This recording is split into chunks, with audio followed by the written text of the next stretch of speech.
नमस्कार दोस्तों, कैसे हैं आप सब लोग। उम्मीद है आप सब अच्छे होंगे। आज हम आपके सामने लेकर आए हैं यूपी टीजीटी पीजीटी और एलटी ग्रेड के लिए जो है ये प्रैक्टिस सेट नंबर 2 हो जाएगा। इससे पहले हमने एक प्रैक्टिस सेट बना दिया है, वो अगर आपने नहीं देखा है तो आप हमारे चैनल पर विजिट करेंगे, वहाँ पर आपको इससे पहले प्रैक्टिस सेट मिल जाएगा, प्रैक्टिस सेट नंबर 1। आज हमारा ये प्रैक्टिस सेट नंबर 2 हो जाएगा। सारे क्वेश्चन इंपॉर्टेंट हैं और वो हैं जो आपकी परीक्षा में एजीटीज उठाकर पूछ लिए भी जाते हैं। तो चलिए देर बिल्कुल नहीं करेंगे, शुरू करेंगे आज का हमारा इंपॉर्टेंट प्रैक्टिस सेट। और अगर अभी तक आपने हमारे चैनल को सब्सक्राइब नहीं किया है तो आप सब्सक्राइब कर सकते हैं इसी तरह के बेहतरीन वीडियो देखने के लिए। सबसे पहला जो क्वेश्चन है आज की वीडियो का ये हो जाता है हमारा, गांव के दोनों ओर रास्ते हैं, इसका संस्कृत में अनुवाद क्या होगा। संस्कृत में अनुवाद इसका क्या होगा। 4 ऑप्शन यहाँ पर आपको दिए गए हैं, आपको बताना है इनमें से करेक्ट आंसर आपका क्या हो जाएगा। तो गांव के दोनों ओर रास्ते हैं सबसे पहले आपको ये देखना चाहिए क्या क्या पूछा गया है। तो गांव की बात करेंगे तो गांव का होता है ग्रामम, दोनों ओर का होता है उभयत। उभयत यानी ये हमारा रास्ता है, उसके जो दोनों ओर पेड़ लगाए गए हैं वहाँ पर भी आपको, कि सड़क के दोनों ओर पेड़ है वहाँ पर भी आपको उभयत ही यूज करना पड़ेगा। यहाँ पर सड़क के दोनों ओर जो है पेड़ लगाए गए हैं तो वहाँ पर भी आपको जो है उभयत ही यूज करना होता है, ठीक है। तो ये अभी आ जाता है गांव के दोनों ओर रास्ते या फिर सड़क के दोनों ओर पेड़ हैं, इस तरह से भी आपसे पूछा जा सकता है। और मार्ग, रास्ते को कहा जाता है मार्ग और है बोला जाता है संति, ठीक है। तो इस तरह से ऑप्शन नंबर सी जो है बिल्कुल करेक्ट आपका यहाँ पर माना जाएगा। अगला क्वेश्चन यहाँ हो जाएगा, रामेन बानेन हतो बाली इत्यत्र साधकतम कर्णम इति सूत्रम गतार्थता कस्तिन पदे विद्यते, ठीक है। तो ये आपको बताना है, 4 ऑप्शन यहाँ पर भी आपको दिए गए हैं। और इसमें आपसे क्या पूछा है, तो इसमें आपसे पूछा है इति सूत्रम कर्णम, जो करण कारक आपसे पूछा गया है। यहाँ पर करण कारक का जो आपकी विभक्ति होती है वो होती है से के द्वारा, ठीक है। तो से के द्वारा उसको जो है करण कारक कहा जाता है। और किससे मारा है, तो वो मारा है यहाँ पर बाण से। राम ने बाण से जो है बाली को मारा, तो ये हो जाता है यहाँ पर बानेन, किसके द्वारा मारा गया है या किससे मारा है, ठीक है। तो यहाँ पर जो है बानेन शब्द आपका करेक्ट हो जाएगा। अगला क्वेश्चन बनता है हमारा यहाँ पर, पठ धातु के वर्तमान काल में मध्यम पुरुष के एक वचन का रूप है। पठ धातु के वर्तमान काल में मध्यम पुरुष के एक वचन का रूप क्या हो जाएगा। तो पठ धातु के जो वर्तमान काल में जो मध्यम पुरुष का एक रूप होगा वो हो जाता है यहाँ पर पठ सी। और ये जो रूप हैं ये आपको सभी याद होना चाहिए, ठीक है। पठ धातु जो होती है लट लकार में, उसमें आपको 3 पुरुष देखने को मिलते हैं। सबसे पहले आपको मिलेगा देखने को उसमें प्रथम पुरुष, दूसरा मिलता है आपको देखने को वहाँ पर मध्यम पुरुष, और तीसरा मिलता है देखने को आपको वहाँ पर उत्तम पुरुष। 3 प्रकार के जो पुरुष हैं वहाँ पर देखने को मिलेंगे। और इसी में सारे आपके एक वचन, द्विवचन और बहुवचन। आपसे क्वेश्चन ये भी पूछा गया है कि संस्कृत में कितने वचन होते हैं, तो कोई बता सकता है संस्कृत में कितने वचन होते हैं। संस्कृत में जो वचनों की संख्या है, ठीक है, तो यहाँ पर हम बताएंगे आपको संस्कृत में वचनों की संख्या। तो वचन कितने होते हैं, वचन में 3 अक्षर हैं तो 3 ही वचन हो जाते हैं संस्कृत में। सबसे पहले वाले को कहा जाएगा एक वचन, फिर हो जाएगा आपका द्विवचन, और तीसरे को कहा जाएगा आपका बहुवचन, ठीक है। तो वचन कितने प्रकार के हैं संस्कृत में, संस्कृत में है आपके 3 प्रकार के वचन, जबकि हिंदी में जो है केवल 2 वचन होते हैं, एक वचन और बहुवचन, ठीक। ये भी आपको याद रखना चाहिए।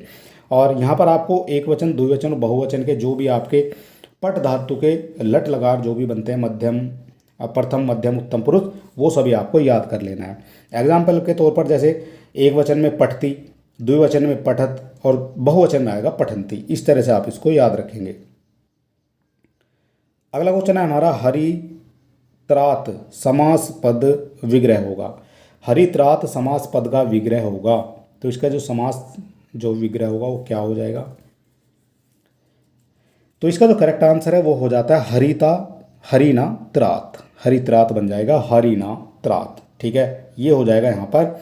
और इसमें आपका जो है तत्पुरुष समास आपको देखने को मिल जाएगा, ठीक है। इसके अलावा और भी बहुत सारे जो है तत्पुरुष में देखने को मिलते हैं, जैसे करुणापूर्ण, ठीक है, यानी करुणा से पूर्ण, तो तत्पुरुष हो जाएगा। यहाँ पर आपका लोप हो जाता है, कारक होता है उसका जो है लोप हो जाता है। एक हो जाता है आपका रसोई घर, ऋण मुक्त यानी ऋण से मुक्त, राष्ट्र गौरव गौरव यानी राष्ट्र का गौरव, गृह प्रवेश यानी गृह में प्रवेश। तो इस तरह से ये जो हैं सभी जो है आपके हो जाते हैं तत्पुरुष समास के उदाहरण। अगला क्वेश्चन बनता है गोधूम चनकम में समास है। गोधूम चनकम में समास कौन सा हो जाएगा? ये सभी परीक्षाओं में पूछा जाता है, आपका टीजीटी, पीजीटी और आपका एलटी ग्रेड, ठीक है, कोई सा भी आप एग्जाम दे रहे हैं सभी में जो है इसी तरह के क्वेश्चन आपको देखने को मिलते हैं। तो इसका जो करेक्ट आंसर क्वेश्चन नंबर 5 हो जाएगा। इसका करेक्ट आंसर हो जाएगा हमारा गोधूम चनकम में समास। तो यहाँ पर जो है इतरेत्तर द्वंद्व समास यहाँ पर माना जाएगा, ठीक है, इतरेत्तर द्वंद्व समास।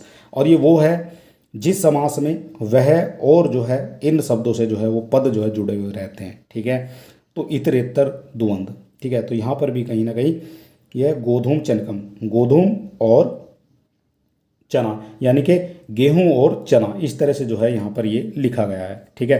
तो गोधूम चनकम और से जो है ये यहाँ पर जुड़ रहा है इतरेत्तर समास, ठीक। इतनी बात आपको यहाँ पर समझ लेनी है।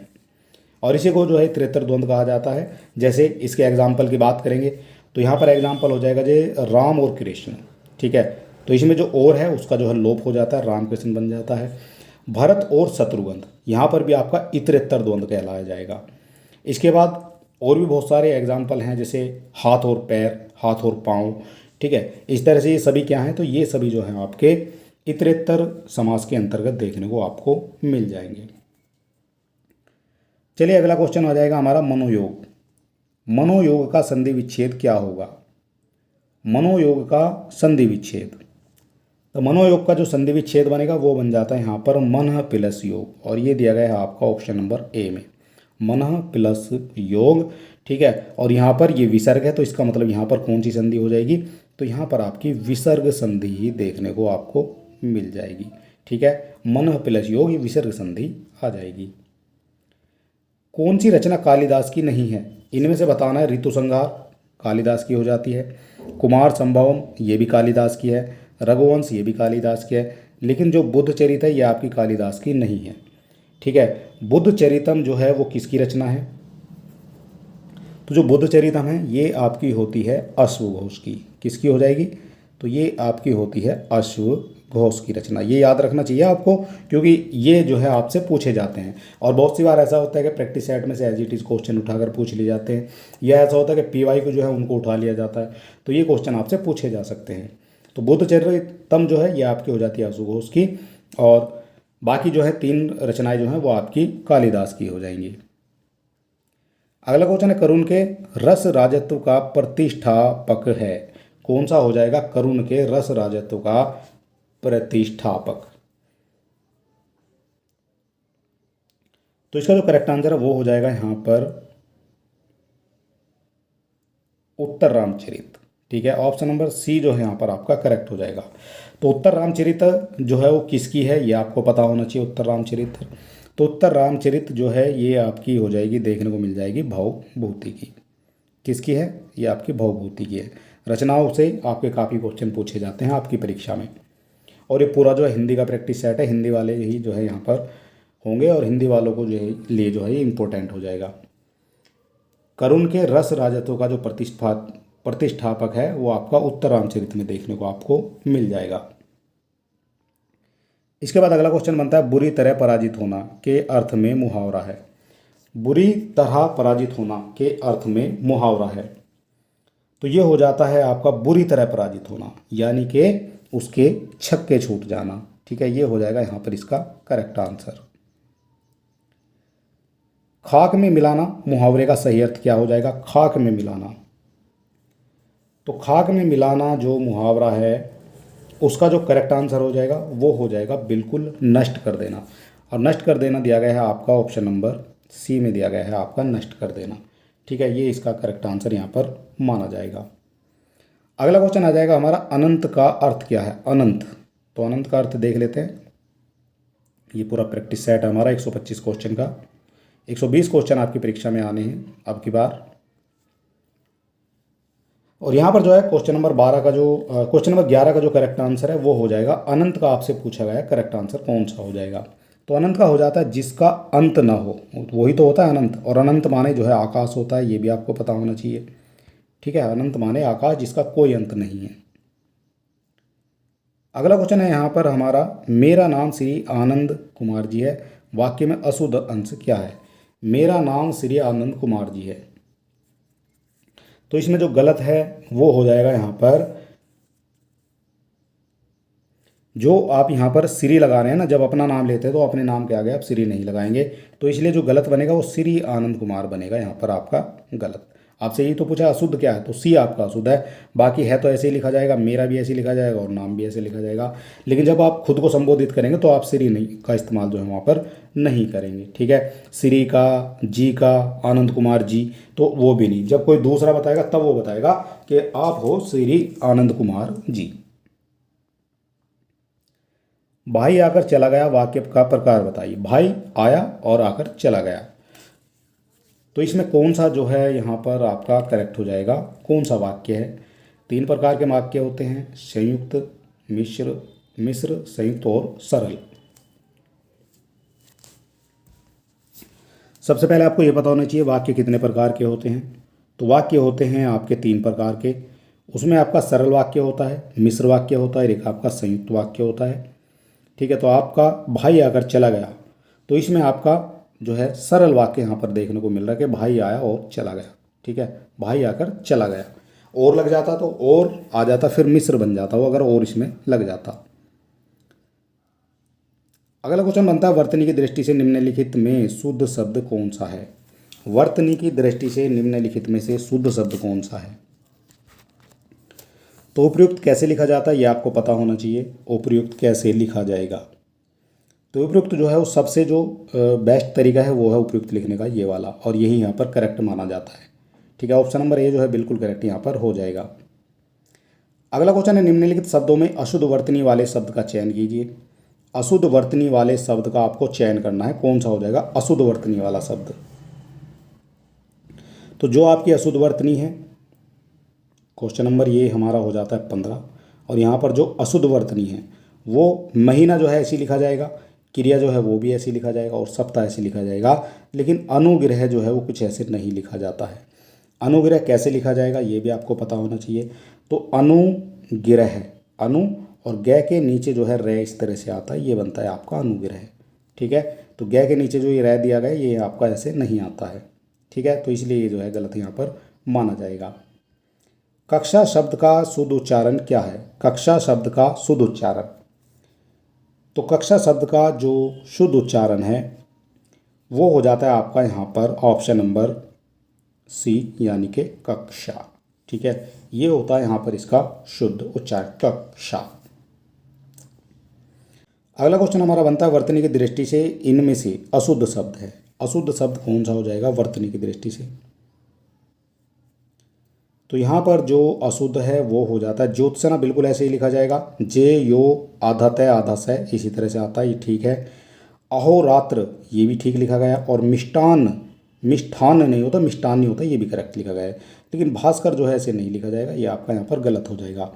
तो भास्कर का सही शब्द क्या है? तो स जो यहाँ पर यूज होगा वो कौन से वाला यूज होगा? स, तो स होगा यहाँ पर ये वाला यूज, भा स कै और ये रह, इस तरह से जो है भास्कर बनेगा, तो इसीलिए ये वहाँ पर गलत माना जाएगा।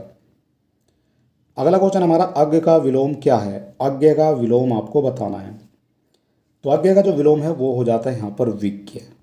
ठीक है, अज्ञ का विलोम हो जाएगा विज्ञ। और इसमें जो है मूर्ख की बात करेंगे तो मूर्ख का जो विलोम बनेगा वो पंडित बन जाएगा। ठीक है, अनुज छोटा होता है और अग्रज बड़ा होता है, तो इसका जो विलोम बनेगा वो अग्रज बन जाएगा। अल्प छोटा होता है और बहु जो है वो आपका बड़ा हो जाएगा। ठीक है, इस तरह से इनके भी विलोम आपके बन जाएंगे। शामिश का विलोमार्थक शब्द क्या है? जो शामिश है उसका विलोमार्थक शब्द क्या है? तो शामिश का जो विलोमार्थक शब्द है वो बनता है निरामिष। शामिश जो मांस खाता है और निरामिष जो मांस को नहीं खाता है। ठीक है, तो ये हो जाएगा शामिश का विलोमार्थक निरामिष। अगला क्वेश्चन बनता है, विवाद शब्द का विलोम क्या होगा? विवाद शब्द का विलोम क्या होगा ये आपको बताना है। तो विवाद शब्द का जो विलोम है वो हो जाता है यहाँ पर निर्विवाद। एक तरफ विवाद कर रहे हैं, एक तरफ निर्विवाद कर रहे हैं, यानी विवाद का निपटारा कर रहे हैं। ठीक है, तो ये हो जाएगा यहाँ पर इसका करेक्ट आंसर। अगला क्वेश्चन है हमारा, अनुरक्त शब्द का विलोम क्या है? अनुरक्त शब्द का विलोम, तो अनुरक्त का जो विलोम बनेगा वो बनता है यहाँ पर विरक्त। ऑप्शन नंबर ए जो है बिल्कुल करेक्ट यहाँ पर माना जाएगा। अनुरक्त का विलोम बनता है विरक्त। अगला क्वेश्चन है, हर्ष शब्द का विलोम क्या हो जाएगा? हर्ष शब्द का विलोम क्या हो जाएगा? तो हर्ष यानी खुशी और विषाद यानी वहाँ पर जो है खुशी नहीं है, तो विषाद जो है इसका विलोम शब्द बन जाएगा। ठीक है, विषाद माने होता है किसी जो है विषाद से आप ग्रस्त हो जाते हैं, यानी अंदर ही अंदर जो है दुखी होते हैं, तो उसको जो है विषाद कहा जाता है। तो हर्ष शब्द का जो विलोम है वो बनेगा यहाँ पर विषाद। निम्नलिखित में से एकार्थी शब्द कौन सा है? एकार्थी शब्द आपको बताना है कौन सा हो जाएगा। एकार्थी यानी जिसका एक ही अर्थ निकलता हो। तो इसका जो करेक्ट आंसर है वो हो जाएगा यहाँ पर अभिमान। ये जो है यहाँ पर आपका एकार्थी शब्द होगा। अगर अक्ष की बात करेंगे तो अक्ष के तो बहुत सारे जो है अर्थ निकलते हैं, जिसमें आपका अक्ष को आत्मा भी कहा जाता है, अक्ष को ज्ञान भी कहा जाता है, अक्ष को ध्रुव भी कहा जाता है। ठीक है, तो बहुत सारे जो है यहाँ पर इसके निकल जाएंगे। उसी तरह से अरुण के भी बहुत सारे जो हैं निकलते हैं अर्थ। जैसे आपका अरुण को सूर्य भी कहा जाता है, अरुण को लाल भी कहा जाता है, और अरुण जो है एक दानव का नाम भी है, और अरुण जो है ग्रह का भी नाम है। ठीक है, तो इस तरह से बहुत सारे अर्थ निकलते हैं। ठीक, और अर्थ का मतलब भी जो है, अर्थ माने धन होता है, काम होता है, मतलब होता है, तो ये भी जो है यहाँ पर आपके, लेकिन अभिमान का केवल एक ही अर्थ होता है और वो है अभिमान। कर्ण शब्द का तद्भव रूप है, जो कर्ण है उसका तद्भव रूप क्या हो जाएगा? तो कर्ण शब्द का जो तद्भव रूप है वो हो जाता है यहाँ पर कान। ठीक है, ये तद्भव रूप हो जाएगा कर्ण का। कर्ण तत्सम शब्द है और कान जो है इसका तद्भव शब्द है। निम्नलिखित में से कौन सा शब्द विदेशी स्रोत का है? निम्नलिखित में से कौन सा शब्द विदेशी स्रोत का है? तो ये हो जाता है यहाँ पर रोशनदान। ठीक है, ऑप्शन नंबर ए जो है बिल्कुल करेक्ट यहाँ पर हो जाएगा। निम्नलिखित में से विदेशी शब्द हो जाएगा आपका रोशनदान।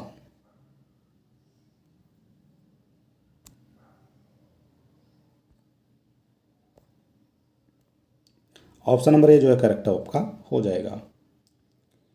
निम्नलिखित में तद्भव शब्द कौन सा है? तद्भव आपको बताना कौन सा हो जाएगा।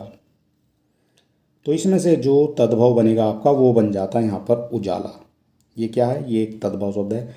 बाकी अक्षी, अश्रु और आश्चर्य ये क्या है? ये सभी जो है आपके तत्सम शब्द हैं। निम्नलिखित में से एक युग्म अशुद्ध है और वह कौन सा है? अशुद्ध युग्म आपको बताना कौन सा हो जाएगा। तो सौदागर जो एक फारसी शब्द है ये आपका करेक्ट हो जाता है। सौदागर जो एक फारसी शब्द है। समन जो है वो एक अंग्रेजी शब्द है। अलमारी जो है एक तुर्की शब्द नहीं है, ये आपका यहाँ पर गलत हो जाता है। ठीक है, और किताब जो है एक अरबी शब्द है। तो जो आपका अलमारी है ये कौन सा शब्द हो जाएगा? अलमारी, अलमारी जो है एक जो है आपका पुर्तगाली शब्द बनेगा। ठीक है, क्या बनेगा? पुर्तगाली शब्द बनता है आपका अलमारी। ठीक, ये आपको याद रखना चाहिए। अगला क्वेश्चन है, तद्वित प्रत्यय का उदाहरण नहीं है। तद्वित की बात हो रही है, तो तद्वित का जो है उदाहरण कौन सा नहीं है?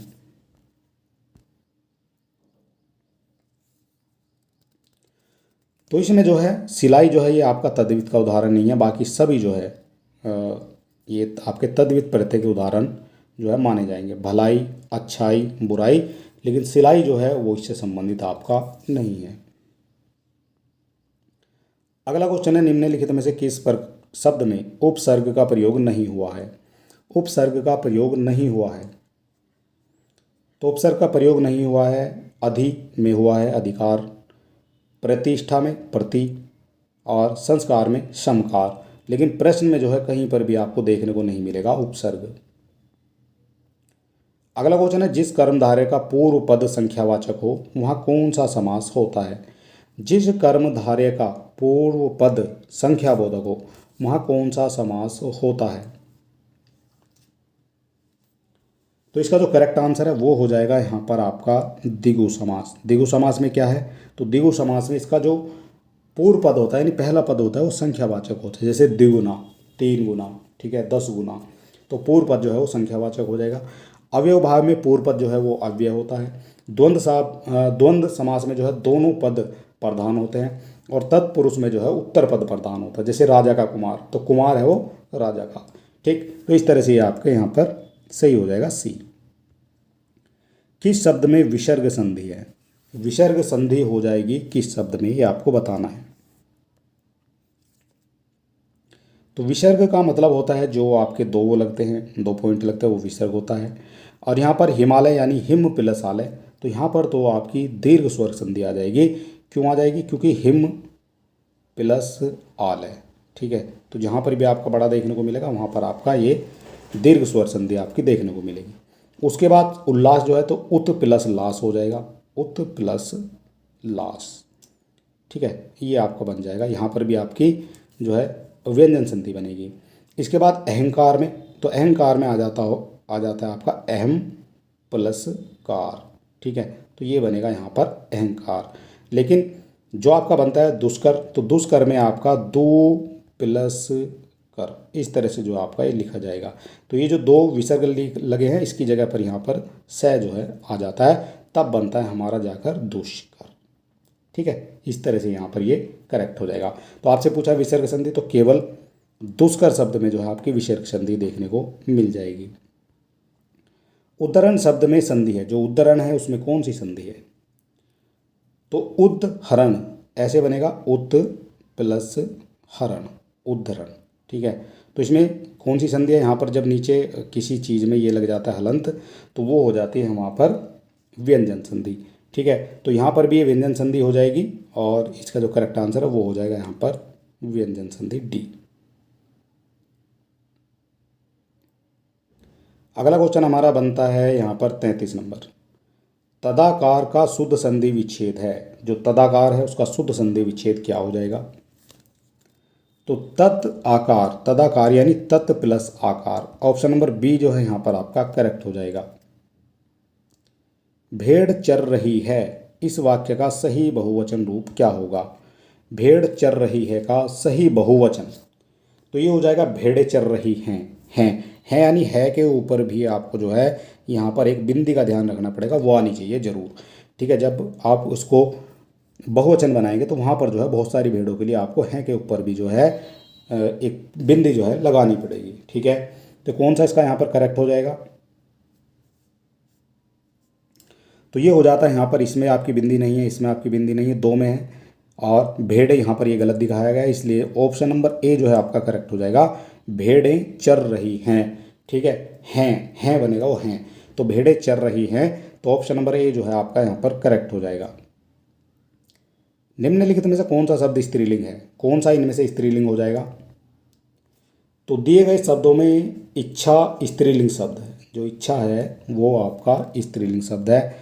बोलकर आप देख सकते हैं, इच्छा, हमारी इच्छा है, तो हमारी आ गया ना, तो हमारी इच्छा है।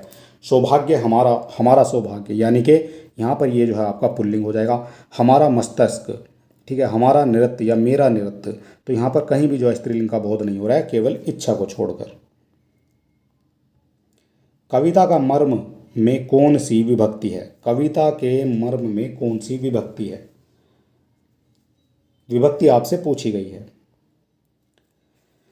तो कविता के मर्म में जो है यहाँ पर आपकी षष्ठी विभक्ति देखने को मिल जाएगी। और विभक्तियों को जो है आपको बड़े अच्छे से पढ़ना है। ठीक है, और प्रथमा में आपका आ जाता है ने, ये भी आपको पता होना चाहिए, जहाँ पर ने का जो है अर्थ होता है वहाँ पर ने आ जाता है। और तृतीया में आपका आ जाता है से के द्वारा आ जाएगा, से के द्वारा। सप्तमी में आपका आ जाता है में पर। ठीक है, ये आ जाती है सप्तमी।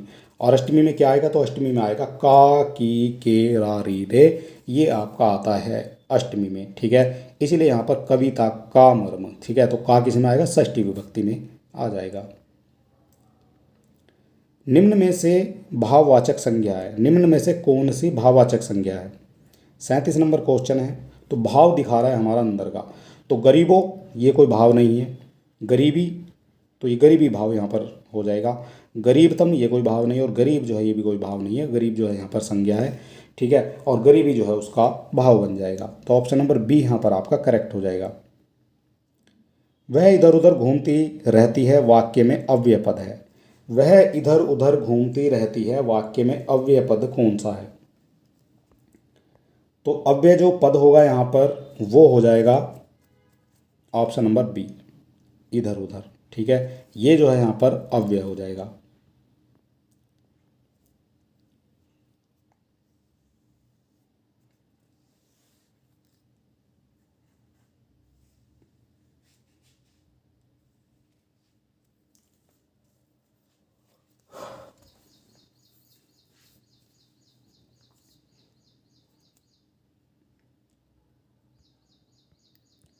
अगला क्वेश्चन बनता है, ओह मेरा सिर फटा जा रहा है, वाक्य है। किस तरह का ये वाक्य है? क्या यहाँ पर कोई प्रश्न पूछा जा रहा है? नहीं पूछा जा रहा है। क्या यहाँ पर किसी को आज्ञा दी जा रही है? नहीं दी जा रही है। क्या यहाँ पर जो है निषेध है? तो निषेध भी यहाँ पर नहीं है, किसी चीज़ को मना नहीं कर रहे हैं। तो यहाँ पर क्या होगा? तो ये ही बचता है हमारा, वो बचता है विस्मयवाचक। ठीक है, और विस्मयवाचक होता है जहाँ पर इस चिन्ह का प्रयोग होता है, ये वाला जो चिन्ह है ना, इसका जब भी प्रयोग होगा तो वहाँ पर जो है आपका विस्मयवाचक ही देखने को मिल जाएगा। ठीक है, हे भगवान, इस तरह से जब भी बोला जाएगा तो वहाँ पर जो है विस्मयवाचक वाच्य देखने को आपको मिल जाएगा। निम्नलिखित में कौन सा क्रिया विशेषण का भेद नहीं है? क्रिया की विशेषता जहाँ पर बताई जाती है उसका कौन सा भेद नहीं है?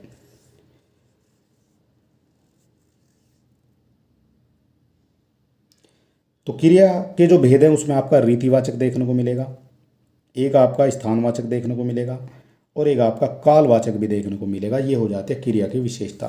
लेकिन क्रिया की विशेषता में कहीं पर भी आपका गुणवाचक देखने को नहीं मिलता है। ऑप्शन नंबर डी जो है यहाँ पर आपका करेक्ट हो जाएगा। निम्नलिखित में से किसे अविकारी शब्द माना जाता है? अविकारी जिसमें विकार उत्पन्न नहीं होते हैं, तो वो होता है आपका अविकारी शब्द। तो अविकारी शब्द संज्ञा शब्दों में जो है आपके विकार उत्पन्न होते हैं, सर्वनाम में भी होते हैं और क्रिया में भी होते हैं। लेकिन अव्यय जो जितने भी शब्द होते हैं उनमें आपका जो है ये जो है आपका अविकारी शब्द माना जाएगा। इसमें जो है विकार उत्पन्न नहीं होते हैं। ठीक है, तो ये भी आपको पता होना चाहिए। निम्नलिखित में से महाप्राण ध्वनियाँ कौन सी है? महाप्राण ध्वनियाँ कौन सी होती हैं ये आपको पता होना चाहिए। तो यहाँ पर कै, ख, ग, घ और अण है। तो महाप्राण कौन सी होती हैं? तो एक तो दूसरी होती है और एक आपकी चौथी होती है। ठीक है, तो ये बोली जाती है आपकी महाप्राण। अगर अल्पप्राण की बात करेंगे तो अल्पप्राण में आपका पहला, तीसरा और पांचवा, पहला, तीसरा, पांचवा ये आपका अल्पप्राण, और दूसरा और चौथा जो है ये आपका महाप्राण। ठीक है, इस तरह से आप इसको याद रखेंगे। कै, छ, जय और तो च जो है ये आपका अल्पप्राण है, तो ये तो आपका पहले गलत हो गया है। पै, फै, बै ये भी आपका गलत हो गया है। कै भी अल्पप्राण है, और यहाँ पर बचता है डै। तो यहाँ पर जो महाप्राण बनेगा वो बनेगा आपका तै, थे, दै, धै, ढै। तो ऑप्शन नंबर डी जो है यहाँ पर आपका बिल्कुल करेक्ट माना जाएगा। मात्रा स्वर को क्या कहते हैं? जो मात्रा स्वर है उसको क्या कहा जाता है? तो मात्रा स्वर को कहा जाता है समरूप यानी ग्रिफीम। ठीक है, ये कहा जाता है आपका मात्रा स्वर को। भाषा के व्याकरण सम्मत आदर्श रूप को क्या कहते हैं? भाषा के व्याकरण सम्मत आदर्श रूप को क्या कहते हैं? तो इसका जो करेक्ट आंसर है वो कहा जाता है मानक भाषा। ऑप्शन नंबर ए जो है बिल्कुल करेक्ट यहाँ पर माना जाएगा। पश्चिमी हिंदी की उत्पत्ति किस अपभ्रंश से हुई है? पश्चिमी हिंदी की जो उत्पत्ति हुई है वो हुई है आपकी शोरसैनी से। सारे क्वेश्चन इंपॉर्टेंट हैं और आपको सारे क्वेश्चन जो है रट लेने हैं। लास किस भाषा का शब्द है? जो लास है वो किस भाषा का है? तो लास हो जाएगा आपका तुर्की भाषा का शब्द। ठीक है, ये भी क्वेश्चन कई बार पूछे गए हैं। दृग ऊर्जत कूटत कुटुम जुरत चतुरचित प्रीति परीति गांठ दुर्जन ही दई दई यह रीति। इस पंक्ति में कौन सा अलंकार है ये आपको बताना है। अलंकार आपसे पूछा गया है। असंगति है, व्यतिरेक है, विरोधाभास है, या फिर आपका अन्योक्ति है। तो इसमें जो आपका करेक्ट आंसर बनेगा वो बनेगा यहाँ पर जो है असंगति की बात हो रही है। ठीक है, द्रग ऊर्जत कूटत टूटत कुटुम। ठीक है, तो यहाँ पर टूटते कुटुम की बात हो रही है, तो ये यहाँ पर असंगति हो रही है।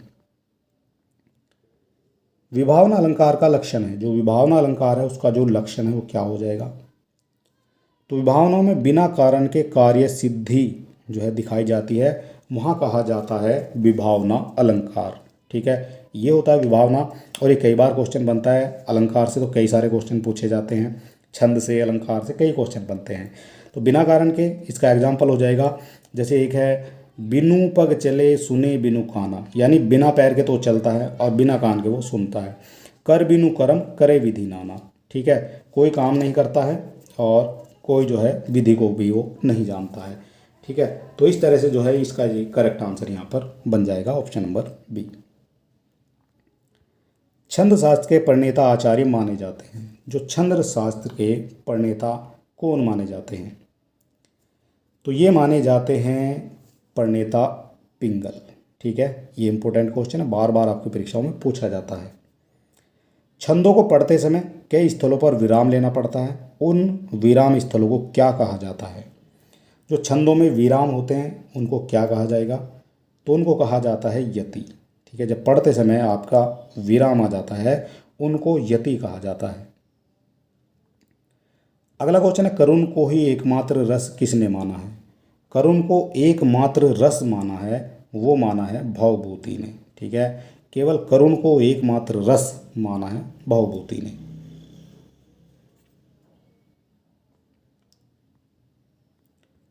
दस रूपकम के लेखक कौन है? 10 रूपकम के लेखक, तो इसके जो लेखक हैं वो हो जाते हैं यहाँ पर धनंजय। रीति संप्रदाय का प्रवर्तक किसे माना जाता है? जो रीति संप्रदाय है उसका प्रवर्तक, तो ये माना जाता है आपका वामन को। ठीक है, ऑप्शन नंबर ए यहाँ पर आपका करेक्ट हो जाएगा। रीति संप्रदाय का जो प्रवर्तक है वो वामन को माना जाता है।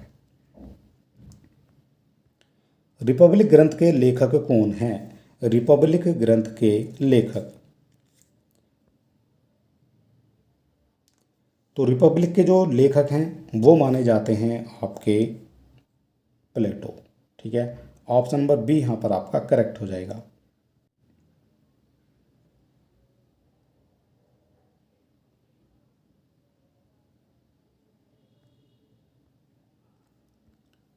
अभिव्यंजनवाद के प्रवर्तक कौन हैं? अभिव्यंजनवाद के जो प्रवर्तक हैं वो कौन हो जाएंगे? तो अभिव्यंजनवाद के जो प्रवर्तक हैं वो हो जाते हैं क्रोचे। ठीक है, ऑप्शन नंबर बी यहाँ पर आपका करेक्ट हो जाएगा। ब्राह्मण पत्र के संस्थापक संपादक का नाम क्या है? जो ब्राह्मण पत्र है उसके संस्थापक संपादक का नाम क्या है? तो ये हो जाते हैं इसके जो संस्थापक हैं या संपादक हैं वो हो जाएंगे Pratap Narayan Mishra. Option number B यहाँ पर आपका करेक्ट हो जाएगा।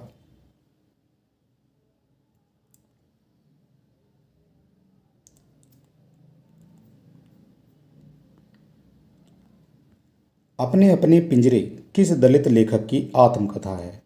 अपने अपने पिंजरे किस दलित लेखक की आत्मकथा है? तो ये हो जाती है मोहन नेमी शराय की। ऑप्शन नंबर ए यहाँ पर आपका करेक्ट हो जाता है और इसको लिखा गया है 1995 में। ठीक है, नेमी शराय हो जाते हैं जो दलित लेखक है और इनकी आत्मकथा हो जाएगी अपने अपने पिंजरे। वह सफ़र था कि मुकाम था कृति की लेखिका कौन है? वह सफ़र था कि मुकाम था, तो इसकी जो लेखिका हैं वो हो जाती हैं यहाँ पर मैत्रेयी पुष्पा। सफ़र था या कि मुकाम था, मैत्रेयी पुष्पा। हमारी यात्रा के यात्रा वृत्तकार कौन हैं? हमारी यात्रा, तो हमारी यात्रा के जो यात्रा वृत्तकार हैं वो हो जाते हैं आपके लोचन Prasad Pandey. Option number C यहाँ पर आपका करेक्ट हो जाएगा। पैरों में पंख बांधकर यात्रा वृत्तांत के लेखक कौन हैं? पैरों में पंख बांधकर यात्रा वृत्तांत के लेखक,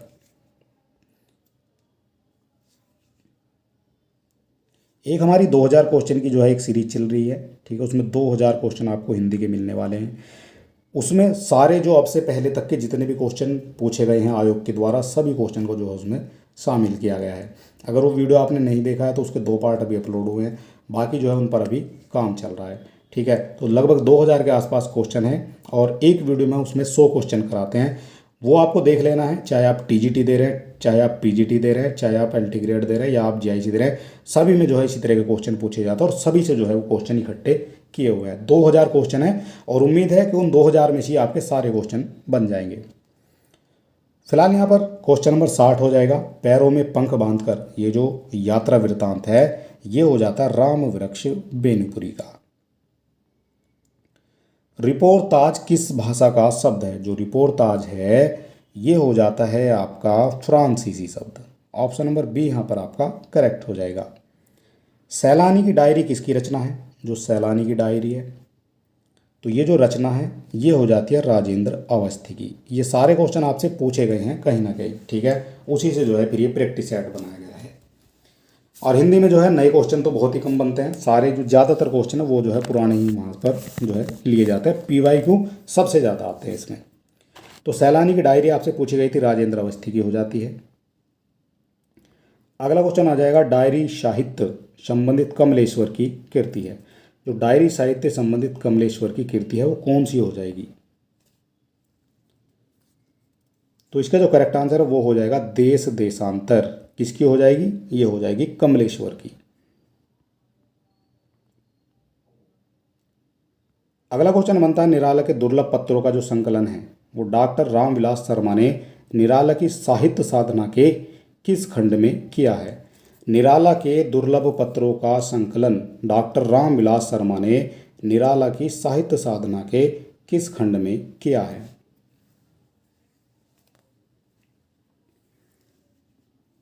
तो ये किया गया है आपका निराला की साहित्य साधना तृतीय खंड में। ऑप्शन नंबर बी यहाँ पर आपका करेक्ट हो जाएगा।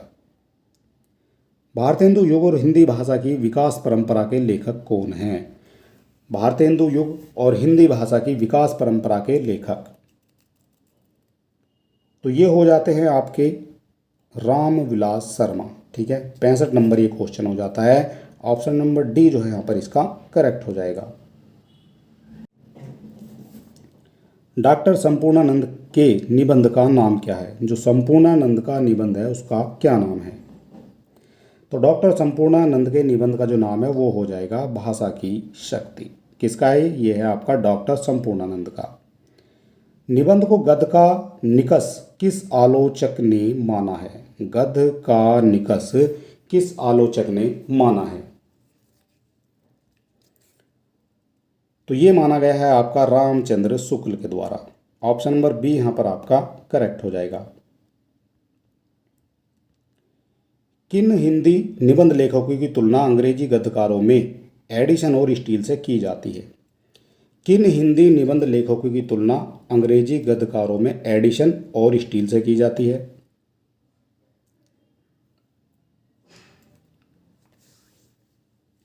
तो ये की जाती है प्रताप नारायण मिश्र और बालकृष्ण भट्ट की। ऑप्शन नंबर सी यहाँ पर आपका करेक्ट हो जाएगा। भारतेंदु के अनुसार हिंदी नई चाल में ढली ये कब प्रकाशित हुई थी? भारतेंदु के अनुसार हिंदी नई चाल में कब ढली? कब ढली यहाँ पर पूछा गया है। 69 नंबर ये क्वेश्चन हो जाएगा और इसका जो करेक्ट आंसर है वो है 1873 में, ठीक है। 1873 में भारतेंदु के अनुसार जो है हिंदी नई चाल में ढली थी। अगला क्वेश्चन बनता है हमारा, फणीश्वर नाथ रेणु की कौन सी कहानी है? फणीश्वर नाथ रेणु की कहानी है और ये बार बार जो है आपकी परीक्षा में पूछी जाती है। तो फणीश्वर नाथ रेणु की जो हो जाएगी वो हो जाएगी यहाँ पर रसप्रिया, ठीक है। ऑप्शन नंबर ए जो है यहाँ पर आपका करेक्ट हो जाएगा।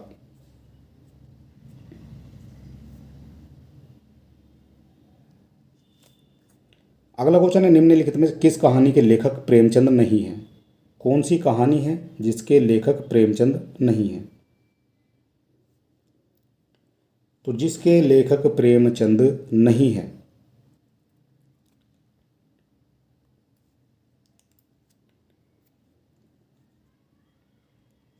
तो इसका जो करेक्ट आंसर है वो हो जाएगा यहाँ पर छोटा जादूगर, ठीक है। ये प्रेमचंद की नहीं है। बाकी बड़े घर की बेटी प्रेमचंद की है, मिस पद्मा ये भी है और ठाकुर का गुआ ये सभी जो है रचनाएं आपकी प्रेमचंद की हो जाती हैं, ठीक है।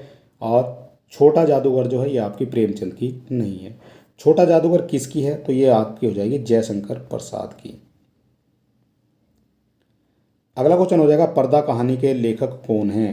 पर्दा कहानी के लेखक तो पर्दा कहानी किसकी है, तो ये हो जाती है आपकी यशपाल की। ठीक है, यशपाल जो है पर्दा करते हैं, ऐसे जो है आप इसको याद रख सकते हैं। कोशिका घटवार कहानी के लेखक कौन है, कोशिका घटवार।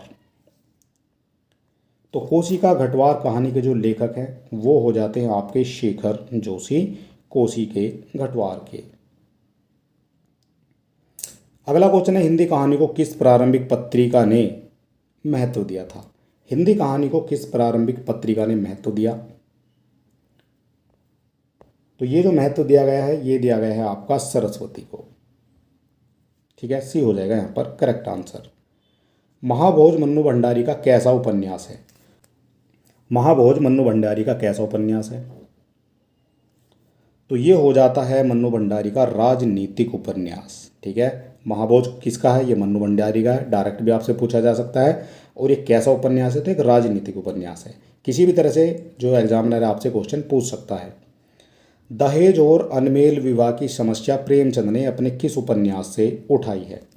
दहेज और अनमेल विवाह की समस्या प्रेमचंद ने अपने किस उपन्यास से उठाई है। तो ये उठाई है आपकी दहेज और अनमेल मेल की समस्या, तो ये उठाई गई है आपकी निर्मला से। ठीक है,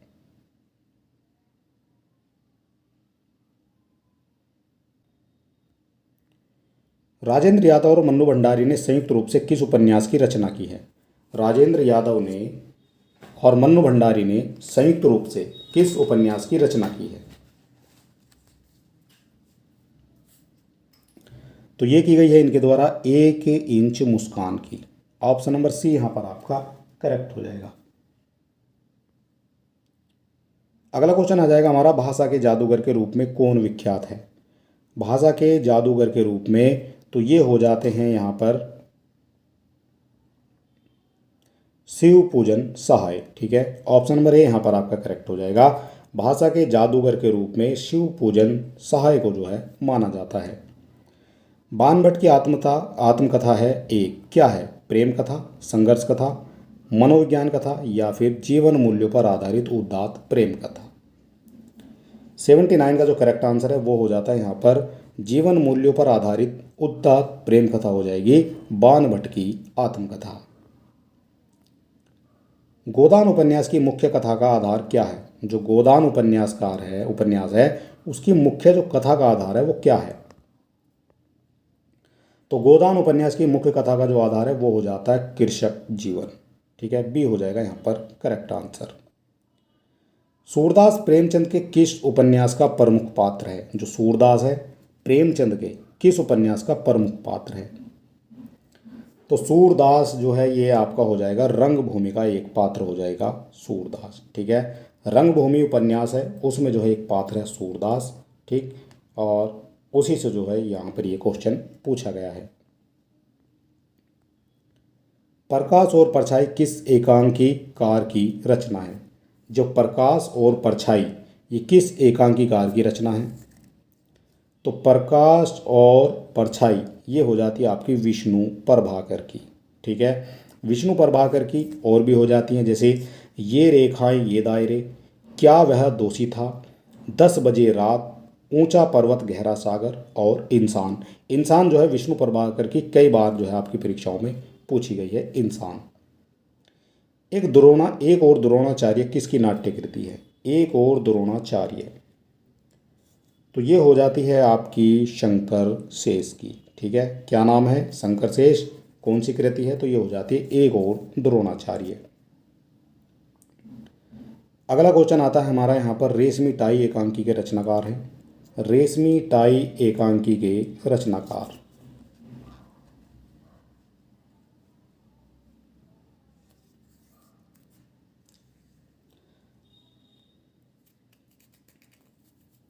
तो रेशमी टाई एकांकी के जो रचनाकार हैं वो हो जाते हैं आपके डॉक्टर राम कुमार वर्मा।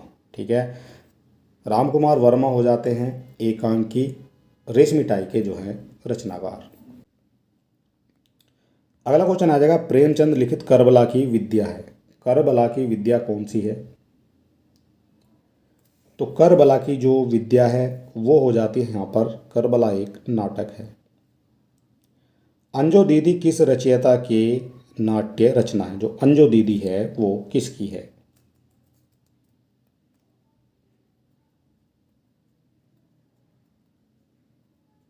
तो अंजो दीदी हो जाएगी, ये हो जाएगी आपकी उपेंद्र नाथ अस्क की। ठीक है, जो अंजो दीदी है ये आपकी उपेंद्र नाथ अस्क की एक नाट्य रचना है। जयशंकर प्रसाद रचित चंद्रगुप्त नाटक के पात्रों के विषय में कौन सा कथन गलत है? जयशंकर प्रसाद रचित नाटक के पात्रों के विषय में कौन सा कथन गलत है?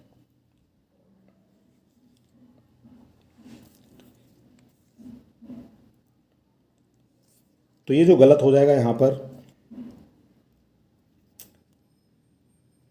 कल्याण मगध की पटरानी। ठीक है, ये आपका यहाँ पर गलत हो जाएगा और गलत ही आपसे पूछा गया है। अलका गंधार राजकुमारी है, ये करेक्ट हो जाएगा।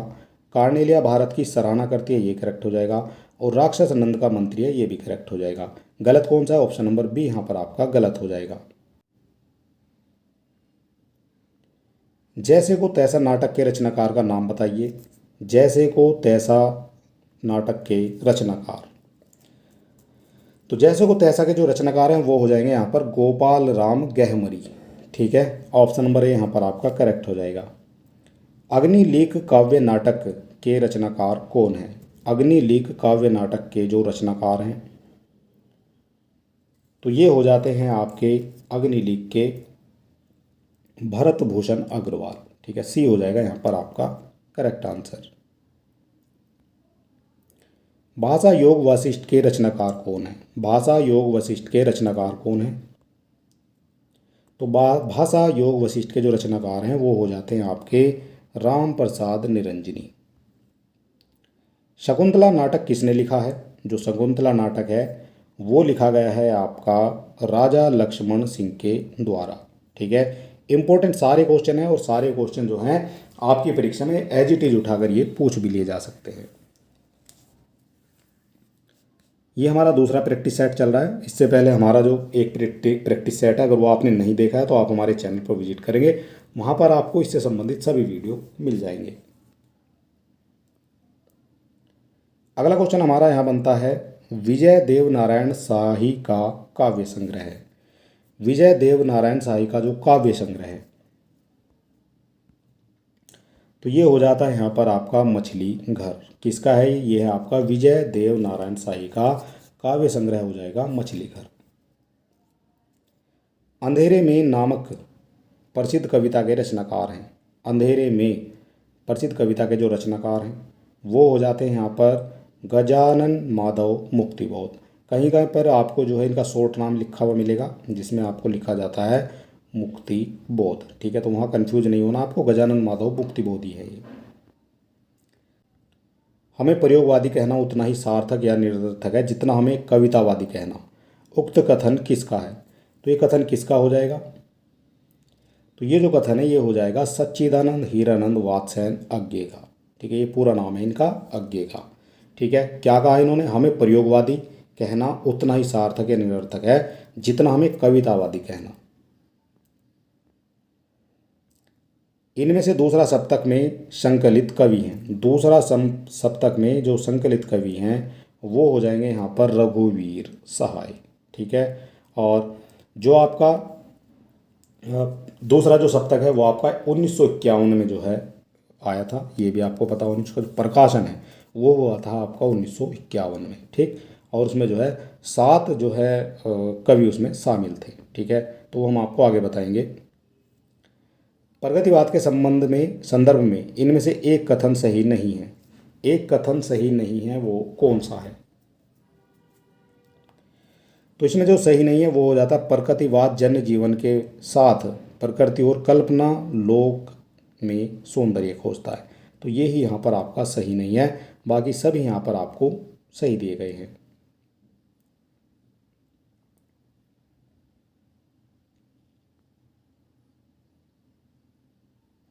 अगला क्वेश्चन हो जाएगा 97। नागार्जुन का असली नाम क्या है? नागार्जुन का असली नाम क्या है? तो नागार्जुन का जो असली नाम है वो हो जाता है यहाँ पर वैद्यनाथ मिश्र। तो वैद्यनाथ मिश्र किसका नाम है? तो ये हो जाएगा आपका नागार्जुन का असली नाम। दिनकर के किस काव्य ग्रंथ में युद्ध और शांति की समस्या का चित्रण मिलता है? दिनकर के किस काव्य ग्रंथ में युद्ध और शांति की समस्या का चित्रण मिलता है? तो ये मिलता है कुरुक्षेत्र में। दिनकर का जो है काव्य ग्रंथ हो जाता है। जिस तरह हम बोलते हैं उस तरह तू लिख, और उसके बाद भी हमसे बड़ा तू दिख। ये जो है उपयुक्त जो पंक्ति है वो किस रचनाकार की है? जिस तरह हम बोलते हैं उस तरह तू लिख, और उसके बाद भी हमसे बड़ा तू दिख। तो इसका जो करेक्ट आंसर है वो हो जाएगा यहाँ पर, ये हो जाती है भवानी प्रसाद मिश्र की। ठीक है, डी हो जाएगा यहाँ पर करेक्ट आंसर।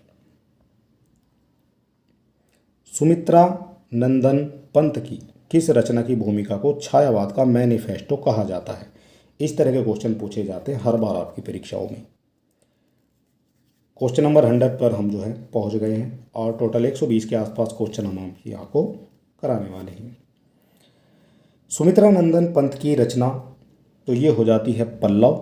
ठीक है, और इसका जो है ये जो प्रकाशन हुआ था 1928 में हुआ था। ठीक है, और इसमें जो है छायावाद का मैनिफेस्टो भी इसको कहा जाता है। छायावाद के समर्थन में सबसे पहले लेख लिखने वाले लेखक कौन हैं? छायावाद के समर्थन में सबसे पहले लेख लिखने वाले जो लेखक हैं,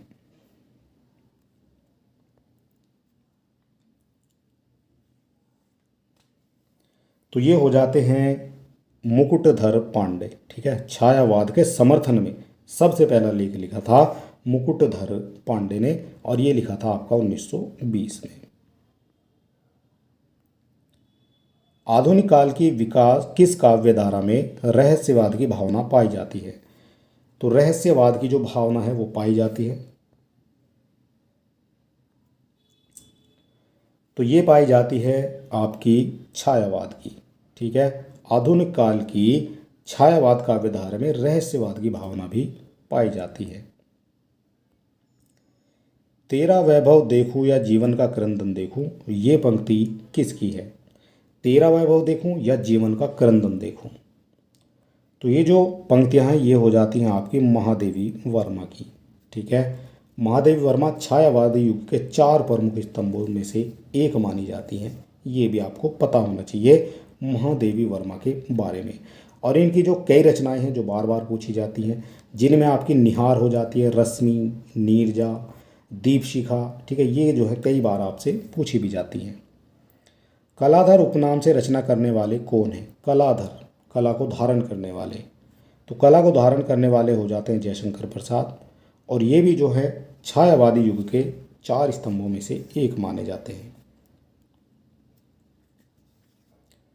तो ऑप्शन नंबर डी जो है यहाँ पर आपका बिल्कुल करेक्ट माना जाएगा। जयशंकर प्रसाद की जो कई जो कृति हैं वो बार बार पूछी जाती हैं।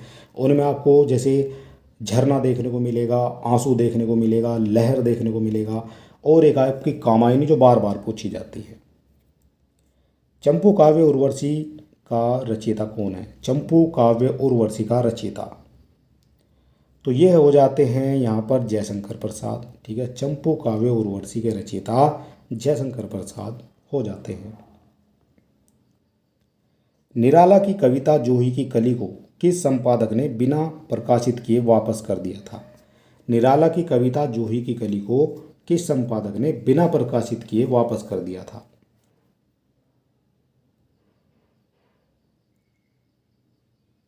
तो जूही की जो कली है वो आपकी निराला की, ये आपसे डायरेक्ट पूछ लिया जाएगा। और महादेवी जो आपका महावीर प्रसाद द्विवेदी है, उन्होंने बिना प्रकाशित किए ही उसको वापस कर दिया था। ठीक है, तो ये हो जाती है यहाँ पर ऑप्शन नंबर डी। मैं नीर भरी दुख की बदली, मैं नीर भरी दुख की बदली, तो इसमें जो है आपसे पूछा गया महादेवी वर्मा का उपयुक्त गीत उनके किस काव्य संग्रह से संबंधित है? मैं नीर भरी दुख की बदली, तो ये हो जाता है आपका सांध्य गीत से जो है ये लिया गया है। हिंदी में स्वच्छंदतावाद का कवि कौन माना जाता है, क्या कौन कहा जाता है स्वच्छंदतावाद का कवि? तो ये माने जाते हैं यहाँ पर श्रीधर पाठक। ठीक है, इनको जो है स्वच्छंदवाद का कवि माना जाता है।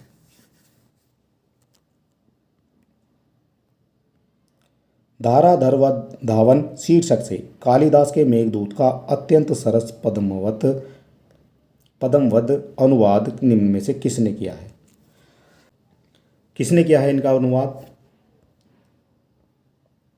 तो ये किया गया है आपका राय देवी प्रसाद पूर्ण। ऑप्शन नंबर बी यहाँ पर आपका करेक्ट हो जाएगा। त्रिशूल उपन्यास किसका है? जो त्रिशूल उपन्यास है, उपनाम है, वो किसका है? उपनाम पूछा गया आपसे। तो त्रिशूल उपनाम तो ये हो जाता है आपका गया प्रसाद शुक्ल स्नेही का। इनको क्या कहा जाता है? तो इनको कहा जाता है स्नेही और या त्रिशूल। ठीक है, गया प्रसाद शुक्ल।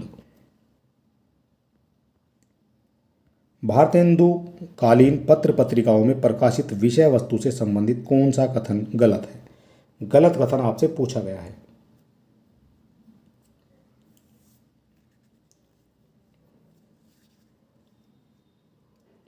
तो इसका जो करेक्ट आंसर है वो हो जाएगा जीवन में मार्मिक भाव व्यंजक चित्र प्रस्तुत करने वाली छोटी छोटी कलात्मक कहानियाँ। ठीक है, ये हो जाता है यहाँ पर इसका गलत, और बाकी सभी जो है यहाँ पर आपके सही दिए गए हैं। घनानंद को साक्षात रस मूर्ति किसने माना है? घनानंद को साक्षात रस मूर्ति किसने माना है? तो घनानंद को साक्षात जो रस मूर्ति माना है वो माना गया है आपका आचार्य रामचंद्र शुक्ल को। ठीक है, साक्षात रस मूर्ति आचार्य रामचंद्र शुक्ल को माना गया है। शिवा को बखानो की बखानो छत्रपाल को, मैं शिवा का अर्थ क्या है? इसमें जो है शिवा का अर्थ क्या है? तो इसमें जो शिवा का अर्थ है वो हो जाता है शिवाजी। ठीक है, शिवा को बखानो की मैं बखानो छत्रपाल को, ये हो जाता है यहाँ पर शिवाजी इसका मतलब। वृंद सत्सई की विषय वस्तु क्या है? जो वृंद सत्सई है उसकी विषय वस्तु क्या है? तो उसकी जो विषय वस्तु है वो हो जाएगी यहाँ पर नीति। ठीक है, वृंद सत्सई की विषय वस्तु नीति हो जाएगी। मुसलमान अनुयायी कबीरदास को किन का शिष्य मानते हैं? मुसलमान जो है अनुयायी कबीरदास को किन का शिष्य मानते हैं? तो कबीर को शेख तकी का शिष्य मानते हैं, शेख तकी। ठीक है, इनका जो है शिष्य माना जाता है मुसलमानों के द्वारा।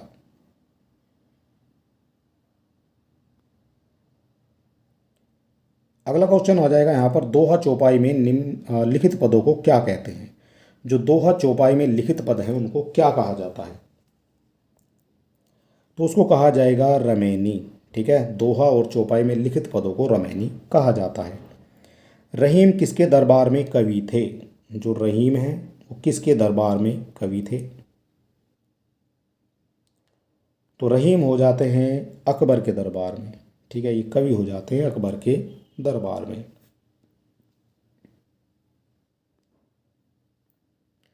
बसो मेरे नैनन में नंदलाल किसकी पंक्ति है? बसो मेरे नैनन में नंदलाल ये किसकी पंक्ति है? तो ये जो पंक्तियां हैं ये हो जाती हैं आपकी मीराबाई की। ठीक है, बसो मेरे नैनन में नंदलाल।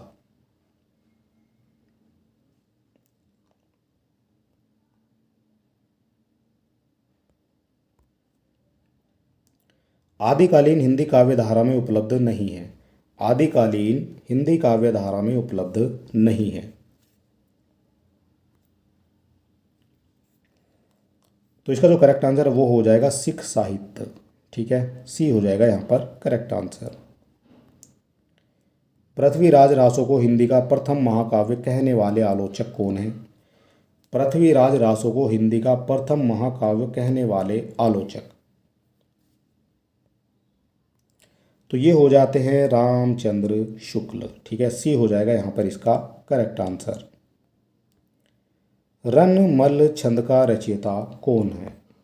रनमल छंद का रचयिता, तो इसके जो रचयिता है वो हो जाएंगे यहाँ पर श्रीधर। ठीक है, डी हो जाएगा करेक्ट आंसर। भरतेश्वर बाहुबली रास इनमें से किस काव्यधारा का ग्रंथ है? जो भरतेश्वरी बाहुबली रास है इनमें से किस काव्यधारा का ग्रंथ है? तो ये जो ग्रंथ हो जाएंगे, ये जो इनके भरतेश्वर बाहुबली रास के जो काव्यधारा के जो ग्रंथ हैं वो हो जाता है जैन साहित्य का। ठीक है, ए हो जाएगा करेक्ट आंसर। चंदनबाला रास के रचयिता कौन है? जो चंदनबाला रास है उसके रचयिता, तो उसके जो रचयिता वो हो जाते हैं यहाँ पर आशुक। ठीक है, चंदनबाला के आशुक जो है रचयिता हो जाते हैं।